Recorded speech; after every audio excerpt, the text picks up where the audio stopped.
Amados irmãos, eu vos saúdo com a paz do Senhor Jesus Cristo. Estamos chegando agora à nossa quarta aula, em que teremos aqui como tema missões transculturais no Novo Testamento. Antes de começarmos esta aula, eu gostaria de convidar você para se inscrever no canal, dar um like, tocar no sininho para que vocês possam ser avisados quando tivermos novos vídeos e novas aulas aqui no canal. Vamos para o texto áureo da nossa lição? Texto áureo. Porque Deus amou o mundo de uma tal maneira que deu o seu Filho unigênito, para que todo aquele que nele crer não pereça, mas tenha a vida eterna. João capítulo 3, verso 16. A verdade prática vai nos dizer: a natureza missionária de Deus pode ser vista ao fazer de seu único filho um missionário, e da igreja a sucessora dessa sublime tarefa. Vamos à nossa leitura bíblica em classe, que está no livro de Isaías, capítulo 61, do verso 1 ao 2, e Lucas, capítulo 4, do verso 17 ao 20. O Espírito do Senhor Jeová está sobre mim, porque o Senhor me ungiu para pregar boas novas aos mansos. Enviou-me a restaurar os contritos de coração, a proclamar liberdade aos cativos e abertura de prisão aos presos, e a pregoar o ano aceitável do Senhor e o dia da vingança do nosso Deus, a consolar todos os tristes. Evangelho de Lucas, capítulo 4. E foi-lhe dado o livro do profeta Isaías. E quando abriu o livro, achou o lugar em que estava escrito: O Espírito do Senhor é sobre mim, pois que me ungiu para evangelizar os pobres, enviou-me a curar os quebrantados do coração, e a pregoar liberdade aos cativos, a dar vistas aos cegos, a pôr em liberdade os oprimidos, a anunciar o ano aceitável do Senhor. E cerrando o livro e tornando-o a dá-lo ao ministro, assentou-se, e os olhos de todos na sinagoga estavam fitos nele. Vamos aos objetivos da nossa lição. Primeiro, revelar o Deus missionário no Novo Testamento. Segundo, mostrar as missões nos Evangelhos e em Atos dos Apóstolos. Terceiro, enfatizar a missão cumprida nas cartas e no Apocalipse. Vamos à nossa leitura introdutória. No Novo Testamento, o Senhor Jesus foi o primeiro missionário enviado pelo Pai. Evangelho de João, capítulo 20 e 21.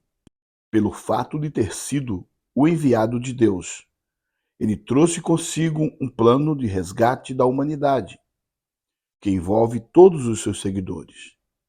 Nosso Senhor disse aos seus primeiros discípulos: Vinde após mim, e eu vos farei pescadores de homens. Evangelho de Mateus, capítulo 4, verso 19.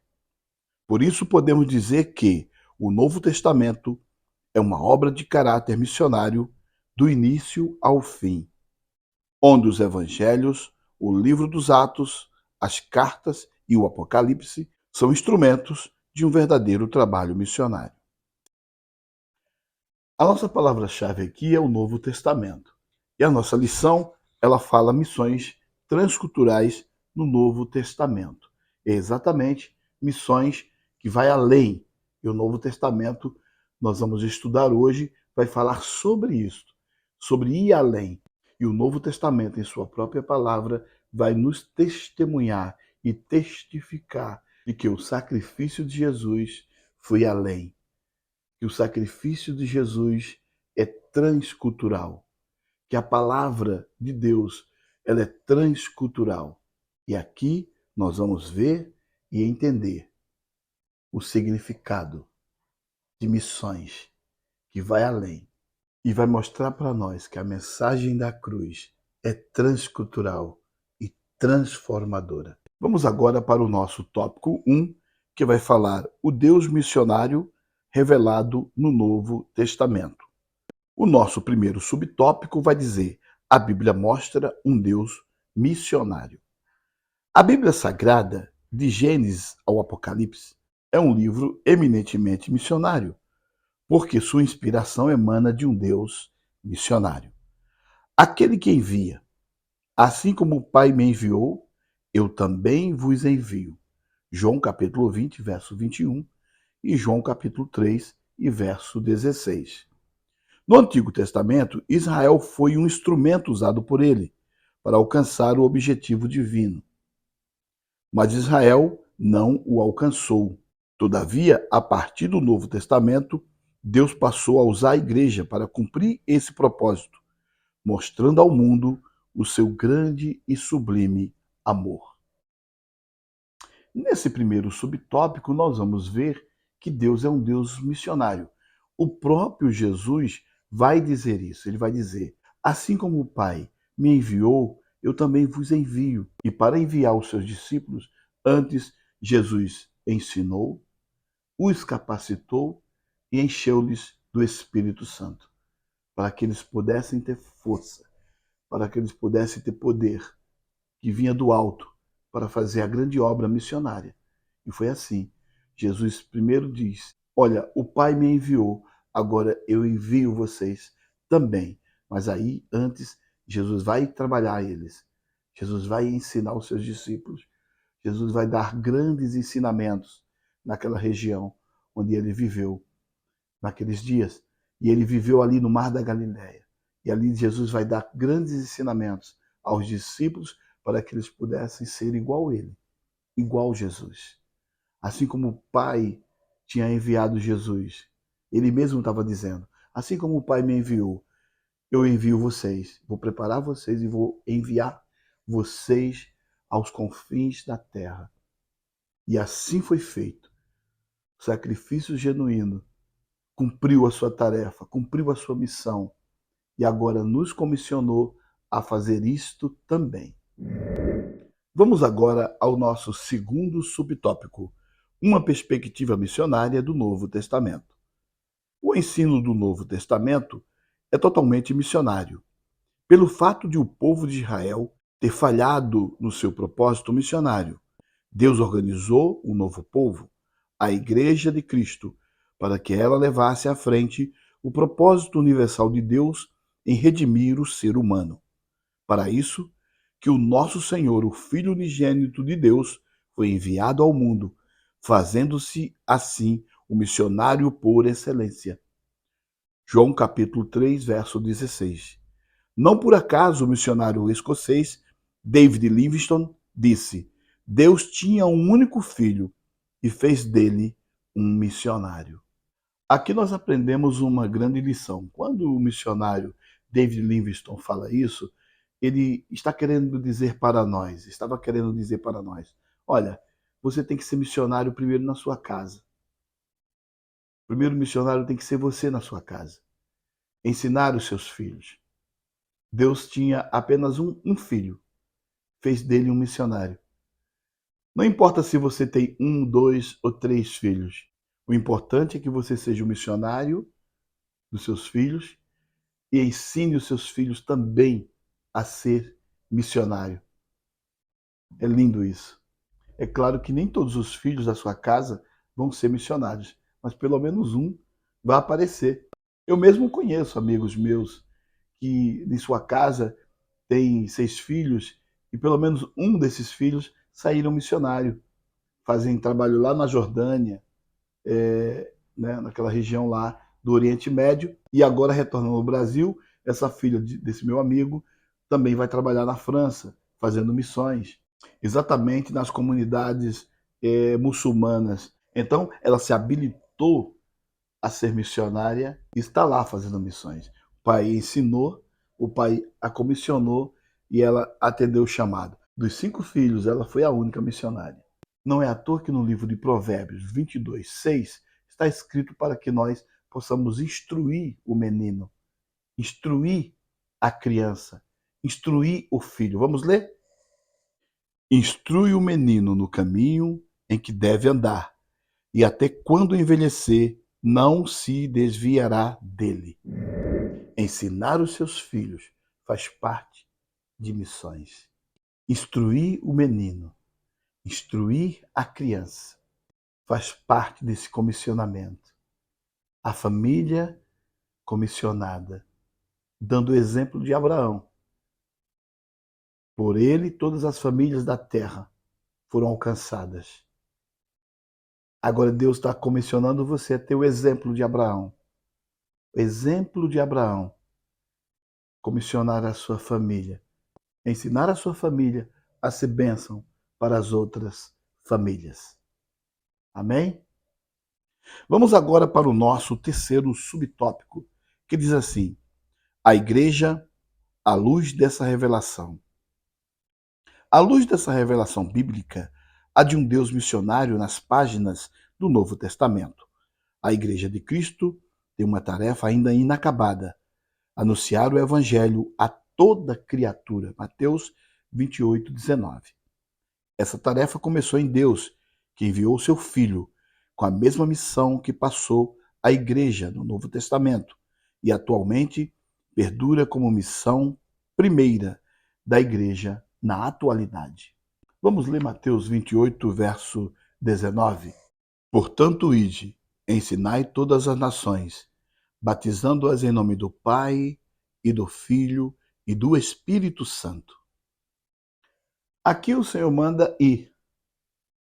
A igreja, ela não foi feita para ficar em quatro paredes, em um templo construído por mão de homens. Ali nós congregamos, é certo. Temos lá um local onde nós nos reunimos, é certo. Onde fazemos nossas orações, onde aprendemos a palavra de Deus. Ok, é certo, tudo bem. Mas não é para ficarmos ali. O princípio fundamental da igreja é sair. Ir para fora. Ir em busca das almas perdidas. É o ide. Ide por todo mundo. Pregai o evangelho a toda criatura. Ensinando as nações. Começando ali no seu bairro, começando na sua rua, na cidade, nas praças. A igreja é comissionada a sair de onde ela está, das quatro paredes, para ir ao encontro das almas perdidas. Ao encontro das almas que estão nas ruas mesmo. Quantas pessoas estão nas ruas, morando nas ruas? Então esse ide para nós e para a igreja é para que possamos ir em busca dessas almas que estão precisando de ouvir, estão precisando de um despertar, porque Jesus está voltando e ele quer reunir esta igreja para o reino de Deus naquele dia do grande arrebatamento da igreja, na qual nós estamos esperando. Temos que ir para a rua para dizer isso, para falar ao pecador: olha, deixa o pecado, foge do pecado. Deus tem algo maravilhoso para você. Deus nos chamou para vir até aqui, para mostrar a sua palavra para você, para o pecador, para aquele que está necessitado. Glórias a Deus. A palavra eclésia, ou igreja, ela é do grego, ela vem do grego e significa os chamados para fora. Jesus menciona em Mateus capítulo 16 e verso 18, que diz assim: pois também eu te digo que tu és Pedro, e sobre esta pedra edificarei a minha igreja, e as portas do inferno não prevalecerão contra ela. Então Jesus vai falar aqui eclésia, no grego. Igreja. Também nós vamos ver em Atos 2, que também vai ser falado algo sobre igreja. Eclésia, dos que saem para fora. Vamos ler?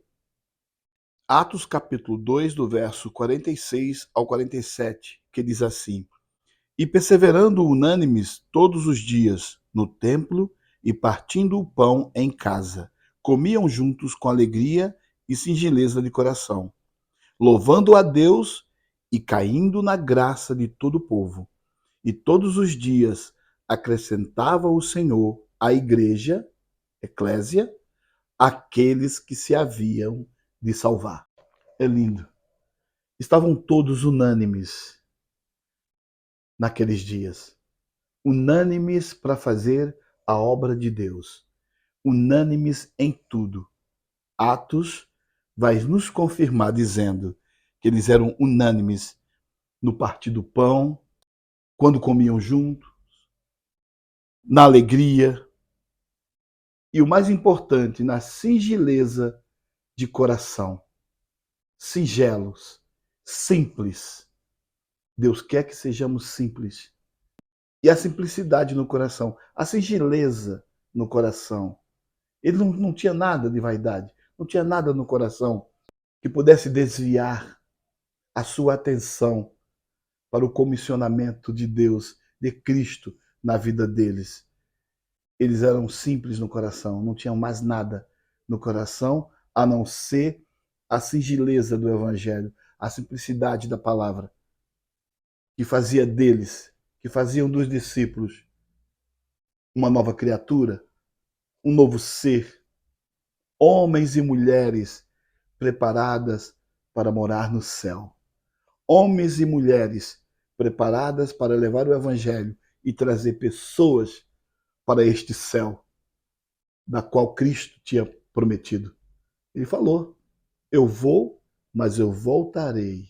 Para onde eu estiver, estejais vós também. Vamos agora para o nosso segundo tópico da lição, que diz assim: missões nos evangelhos e em Atos dos Apóstolos. Primeiro subtópico, nos evangelhos. De acordo com os evangelhos, Jesus é o enviado de Deus para salvar e tornar o seu povo uma agência missionária. Seu ministério foi marcado inteiramente por ações missionárias, demonstrando muito amor e compaixão enquanto anunciava a mensagem de salvação para todas as pessoas. Isaías 61, 1 e 2. Essa natureza missionária pode ser vista também na formação dos evangelhos, à medida que eles foram produzidos, sob a inspiração do Espírito Santo, para que as pessoas pudessem conhecer o Senhor Jesus. João capítulo 8, verso 32 ao 36. Não por acaso. Cada um dos evangelhos é concluído com o mandato da grande comissão. Vamos ler? Mateus 28, 18 ao 20, Marcos 16, 15 ao 18, Lucas 24, 44 e 48 e João 20, 21, 31. Eis a natureza missionária deles. Vamos ler cada livro. Vamos ler primeiro Mateus 28, do 18, 19 e 20, que diz assim: e chegando-se Jesus, falou-lhes, dizendo: é-me dado todo o poder no céu e na terra. Portanto, ide, ensinai todas as nações, batizando-as em nome do Pai, e do Filho, e do Espírito Santo. E agora o 20. Ensinando-as a guardar todas as coisas que eu vos tenho mandado. E eis que estou convosco todos os dias, até a consumação dos séculos. E aí termina aqui com um amém. Amém. Assim seja. É Jesus que está dizendo esta palavra. É Jesus que está falando. Não desanime. Vá, eu estarei convosco todos os dias, até a consumação dos séculos. Aleluia. Glorificado é o nome do Senhor. Vamos ler agora o Evangelho de Marcos, capítulo 16, do verso 15 ao 18, que diz assim: e disse-lhes: ide por todo o mundo, pregai o Evangelho a toda criatura. Quem crer e for batizado será salvo, mas quem não crer será condenado. E estes sinais seguirão aos que crerem. Em meu nome expulsarão demônios, falarão novas línguas, pegarão nas serpentes, e se beberem alguma coisa mortífera, não lhes fará dano algum, e imporão as mãos sobre os enfermos e os curarão. Aleluia. É a palavra de Deus que nos garante. Neste ide tão importante, Jesus vai nos capacitando e dando força e poder do Espírito, força do alto, força que vem lá de cima, fogo do céu, da qual João Batista tinha falado: olha, eu vos batizo com água, mas vem um aí que batiza com fogo, fogo consumidor. É o nosso Jesus. E ele veio e cumpriu tudo isto. Aleluia. Evangelho de Lucas 24, do 44 ao 48. E disse-lhes: são estas as palavras que vos disse, estando ainda convosco.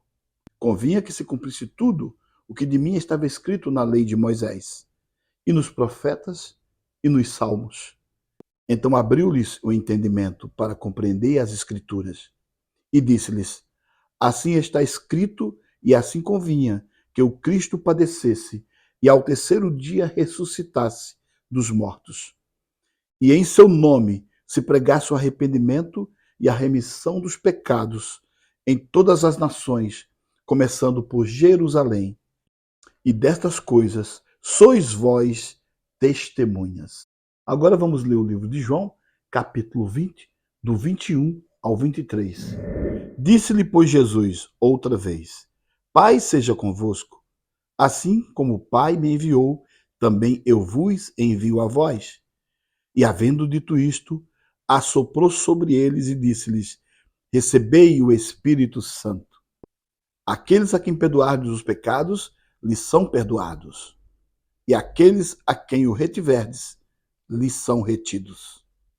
É claro que, como não fomos ensinados a reter o perdão, nós perdoamos, porque fomos ensinados por Jesus a perdoar. Então nós não vamos reter a ninguém, porque aí o reino de Deus vai ficar retido, né? Não, não é isso.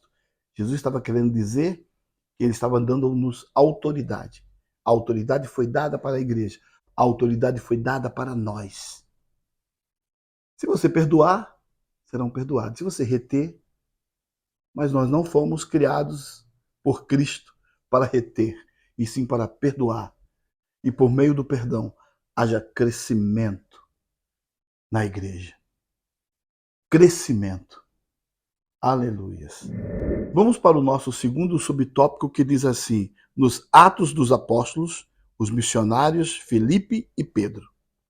Na igreja cristã, os primeiros cristãos e líderes tinham a missão de propagarem a salvação a todos os povos em todos os tempos. Nesse sentido, Filipe foi o primeiro missionário transcultural da igreja primitiva, enviado para a estrada de Gaza, antiga região dos filisteus, onde encontrou um eunuco, alto oficial da rainha dos etíopes. Depois de lhe ter anunciado o evangelho, batizou-o nas águas. Está em Atos capítulo 8, 26, 39. Outro episódio importante foi quando o apóstolo Pedro reconheceu que, para Deus, todos os seres humanos são alvos do amor divino, deixando claro que sua mensagem é dirigida a todas as pessoas, independentemente da sua nacionalidade. Atos capítulo 10, do 34, 35 e 11, 17, 18. Quem estava no caminho? Era um etíope. Ele estava lendo o livro de Isaías. Nisto também Filipe está vindo pelo caminho. Olha que coisa maravilhosa. Ele não estava fechado dentro de quatro paredes. Estava no caminho, indo fazer a missão. E aí ele encontra com o etíope, que estava lendo Isaías. Ele sente pelo Espírito que deveria se aproximar do etíope. E quando ele se aproxima, ele pergunta: você entende o que você lê? E ele vai dizer: como que eu vou entender se não há quem me explique? E aí Filipe começa a explicar para ele. Ele começa a entender que naqueles dias tinha se cumprido naquele lugar e naquela região tudo o que Isaías tinha falado sobre Jesus. E aí ele vai dizer: o que me impede de ser batizado? Aí o Filipe vai perguntar para ele: você crê? Ele vai dizer: creio. Então vamos aqui, ó. Desceram juntos e ali Filipe batiza ele. E aí houve um milagre. Depois do etíope ser batizado, Filipe já não estava mais com ele. Filipe é arrebatado para outro lugar, onde continuou a missão em que foi entregue em suas mãos. Já Pedro, você vê, o lençol cai do céu em um sonho para ele. E ele vai indagar o Senhor e dizer: mas como é que eu vou comer isso aí? Eu nunca colocarei algo impuro na minha boca. Aí Jesus vai dizer para Pedro: Pedro, não coloca impuro aquilo que eu purifiquei. Não põe isso impuro. Aquilo que eu purifiquei. Jesus estava ensinando a Pedro: Pedro, a salvação não é só dos judeus. Ela não veio só para os judeus. Ela veio para o mundo inteiro. E aí Pedro vai entender. Esse é um Deus maravilhoso. O que Deus enviou para nós. Aleluia. Graças a Deus por isso. Damos graça ao Senhor por tudo isso. Porque não só foi para os judeus, e sim para nós, para toda a humanidade, para todo aquele que crê. E todo aquele que crê não vai perecer, mas vai ter a vida eterna em Cristo Jesus. A Bíblia vai dizer: e Filipe se achou em Azoto, e indo passando anunciava o evangelho em todas as cidades, até que chegou a Cesareia. Então Filipe continuou pregando o evangelho, continuou fazendo aquilo que o Senhor Jesus o comissionou a fazer. E a Pedro Jesus vai revelar em um sonho em que ele vê um lençol branco descendo com todos os animais, répteis da terra, aves, quadrúpedes. E você vai ver que em Atos, capítulo 10, a partir do verso 13, diz assim: e foi-lhe dirigida uma voz: levanta-te, Pedro, mata e come. Mas Pedro disse: de modo nenhum, Senhor, porque nunca comi coisa alguma comum e imunda. E segunda vez lhe disse a voz: não faça tu comum ao que Deus purificou. E depois nós vamos encontrar lá na frente, né? Pedro dizendo assim. Já no verso 34, Pedro falando assim: e abrindo Pedro a boca, disse: reconheço por verdade que Deus não faz acepção de pessoas, mas que lhe é agradável aquele que em qualquer nação o teme e faz o que é justo. No terceiro subtópico do tópico 2, ainda vamos continuar em Atos. Nos Atos dos Apóstolos, os missionários Paulo e Barnabé. O apóstolo Paulo, de perseguidor dos cristãos, tornou-se o apóstolo dos gentios. Atos capítulo 9, verso 15 ao 16, 3 e 8. 1 Timóteo 2 e 7 e Tito 2, 11. Em Atos, vemos que através de seu ministério, a primeira igreja estendeu-se a todos os povos, culturas e nações conhecidos naquela época. Neste contexto, temos também Barnabé, que após ter sido enviado pelo apóstolo a Antioquia para pastorear os que se converteram por meio da pregação, dos dispersos de Jerusalém pela perseguição, foi enviado pela igreja em Antioquia, juntamente com Paulo, pelo poder do Espírito Santo, para o campo missionário. Assim, podemos afirmar que em Antioquia estava a primeira igreja missionária de natureza gentílica. Atos 13, 1, 4. Aqui podemos ver que Paulo e Barnabé foram chamados para pregar o evangelho a homens e mulheres, para levá-los à salvação. Eles foram aos gentios, eles foram a todos os lugares daqueles dias: Seleucia, Grécia, Chipre, Salamina, e a Bíblia vai dizer que eles iam e anunciavam o evangelho do Senhor Jesus. Agora estamos indo para o nosso terceiro tópico da lição: a missão cumprida nas cartas e no Apocalipse. O primeiro subtópico vai dizer: nas cartas paulinas. O apóstolo Paulo escreveu suas epístolas como um missionário. Seu objetivo missionário era instruir nos assuntos doutrinários e práticos as igrejas que ele plantava. Por exemplo, a carta aos Romanos é uma carta em que a universalidade do pecado e o processo de salvação são ensinados. A carta aos Efésios traz a unidade da igreja a partir da queda do muro da separação entre judeus e gentios, por meio de Jesus Cristo. Efésios 2,14. As cartas a Timóteo e a Tito lidam especificamente com as qualificações para a vocação dos novos líderes das igrejas plantadas, como dirigir os assuntos de uma igreja local. Então, após plantar as igrejas nos lugares, ensinando a palavra e levando o evangelho, Paulo agora vai escrever as doutrinas, né? Vai doutrinar essa igreja. Porque primeiro você leva o evangelho, você fala do Senhor. E depois você vai doutrinar os seus discípulos de como se deve andar. Então as cartas de Paulo vão ensinar isso. Vão dar uma gordura a mais àquela igreja. Os registros de Paulo vai levar a igreja à memória, a memorizar a palavra, a memorizar o que foi dito. As cartas, o verdadeiro tratado de Paulo para a igreja. As cartas a Timóteo e Tito, você já vai ver ali que Paulo vai ensinar e vai preparar obreiros para a obra de Deus. A vocação dos novos líderes iriam, a partir daí, liderar as igrejas. E não só isso. Paulo também vai ensinar como dirigir uma igreja, administrar a igreja. Olha que tanta sabedoria em Paulo. Paulo vai doutrinar, Paulo vai ensinar, Paulo vai levar o evangelho. Depois nós encontramos Paulo ensinando, doutrinando, separando os obreiros, ensinando que tipo de obreiro tinha que ser separado. E depois nós vemos Paulo ensinando a administrar também a igreja. Como administrar? Paulo era completo, da qual Deus tinha separado ele para esta grande missão, esse grande trabalho. Que grande trabalho Paulo fez naqueles dias, que perdurou até hoje e vai até Jesus Cristo voltar. No segundo subtópico, nós vamos ver nas cartas gerais.